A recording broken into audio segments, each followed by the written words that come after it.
Hi, I'm Arno Loller. I'm a professor of Internet Governance and Regulation at the Vrije Universiteit Amsterdam. And I'm also to get some input from practice and exchange ideas and of counsel at the Solve Lawyers in Amsterdam. My research interest is broadly in all kinds of issues related to law and internet, IP liability, spam, electronic signatures, electronic contracts, very, very broad.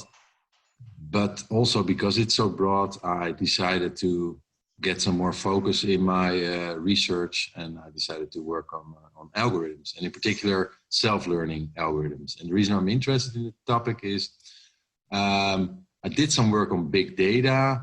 I had a panel some 4 years ago about obscured by algorithms, but in 2019 I really started working on algorithms.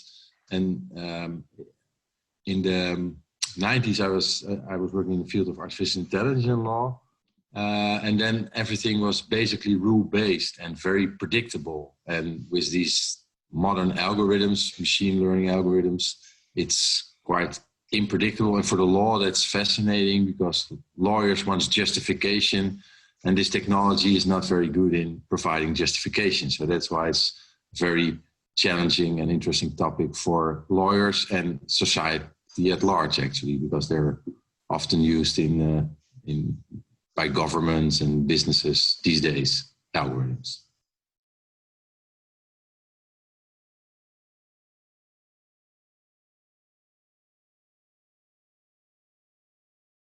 So the European Union is always very interested in new technologies and wants to be at the forefront, and they also have a sort of responsible attitude, you could say. They want to be ethical, if you want.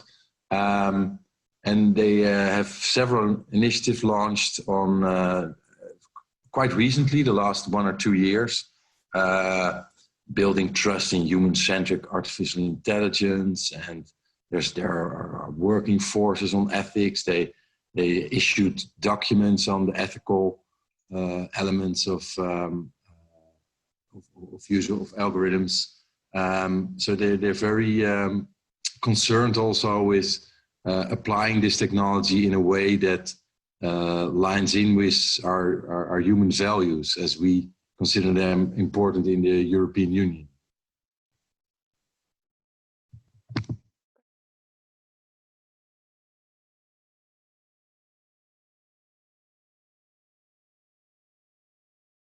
So when thinking about normative questions of technology in general, and these self-learning algorithms in particular, I often use a so-called triangle. And the three edges of the triangle are first about the technology, so what's possible. So you can think either about what's possible now or what could be possible in the future when thinking about norms for technology. Then there's the law, which basically sets the boundaries, what's permissible. And lastly, but also very important, the ethical element, so what's desirable.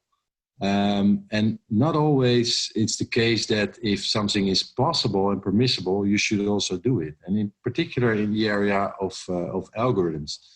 And this is for both for governments and businesses, something important to take into account. And for businesses, one reason why we might need regulation is that they're primarily interested in making profit, because that's why they're a business. But that could mean that they are doing things that are within the boundaries of the law, but that you can ethically doubt whether it's acceptable or not. And that's the moment when maybe law should step in. And I can give a very clear example from my own experience. There was someone working at a bank. I was giving a course on privacy and data analytics. And she was telling that in deciding, they used algorithms to decide what companies should go bankrupt or not. And they used as a proxy or as a parameter, they used how many employees had a loan at their bank. Well, that's something that's important from a business perspective, because if a company goes bankrupt and there are many people having a loan with the bank, it's not good for the bank. But ethically. And also, if you think about what you're really deciding upon, you're deciding upon whether a company should go bankrupt or not. So this shouldn't be an issue that should be taken into account. And these are things, and there are many examples, for instance, in the book by Cathy O'Neill, Weapons of Mass Destruction, and many of these examples where a company might maneuver within the boundaries of the law, but that from an ethical perspective, so either you can give the responsibility to the businesses and let them behave more responsible, so to say, but if it doesn't work, as a regulator, you should step in and set boundaries there based on ethical principles.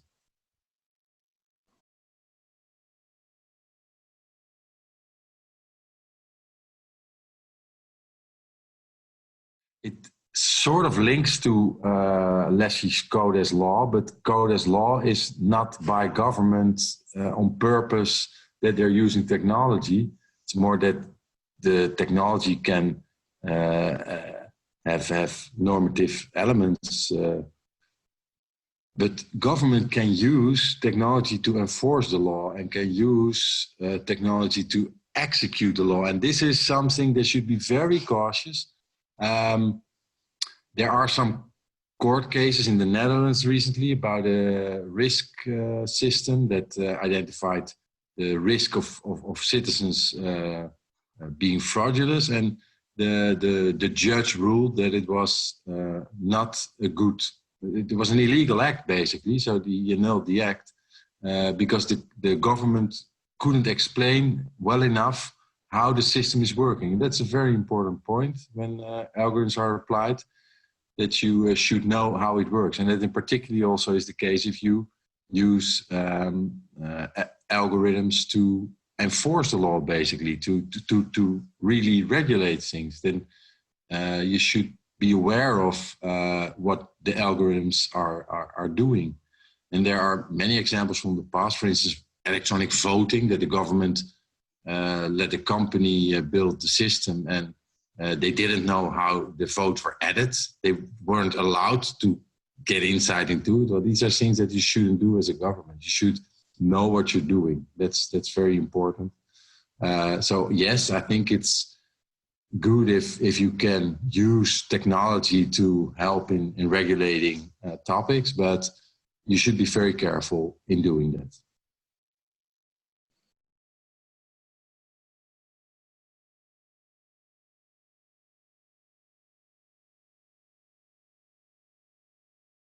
Elements that are often mentioned are transparency. We just already discussed it. So you should understand what the algorithms are doing to at least a certain extent.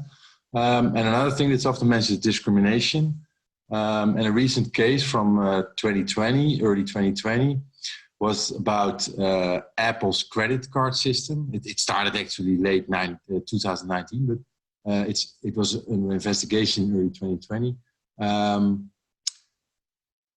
Women got like 10 or 20 times less credit than men. And it started with an example where the male and the female had exactly the same data, but still the system decided that the female would get less. And even one of the high people, Wozniak from Apple, was saying, yeah, my wife gets 10 times less than I get. And the strange thing that I think is very strange, what Apple did was adjusting this for this case, but they were saying, yeah, but we can't change the algorithm. Of course you can change the algorithm. I think you shouldn't use it in the first place if it does these stupid things. So that's something where regulation should focus on, that people can account for what they're doing with their algorithms, can make clear what decisions they made in selecting the data and designing the models and training the algorithms. They should be able to explain what they're doing, and they should never say, well, that's what Apple basically was doing here. Well, that's the algorithm, sorry about that. So I think these issues so accountability is a very important one in regulation. And accountability is a sort of general concept that can lead to also mitigating the discrimination and the transparency and all these kind of issues that are very important too in the law and in regulation.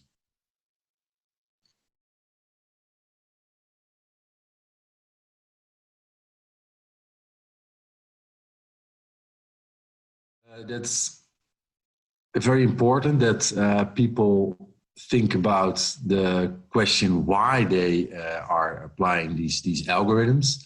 And it's often neglected. So what often happens in practice is that either governments or businesses have lots of data available and they're just starting analyzing without really knowing what they're doing.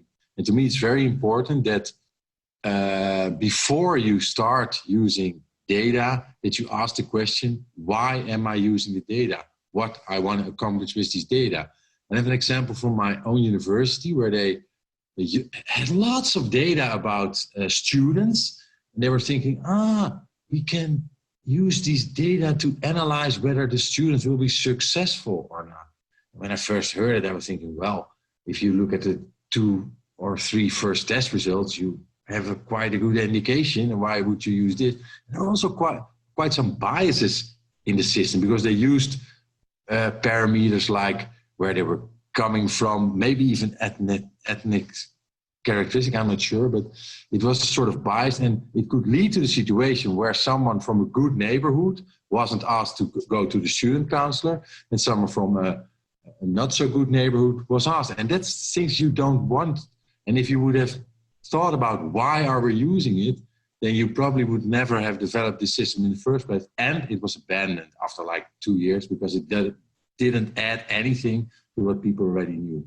So that's a clear example of where the why question wasn't answered correctly, at least, or probably not even asked.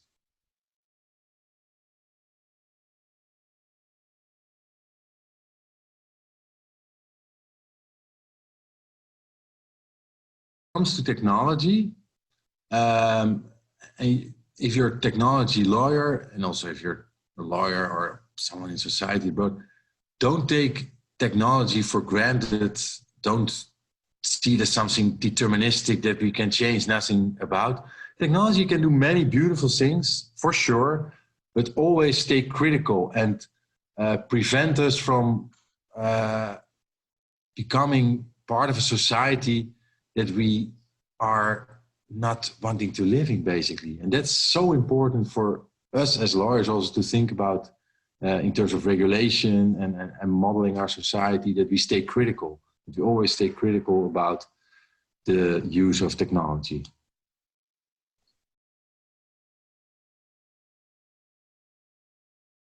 So in your work, whatever work you're gonna do, stay sharp, and be critical.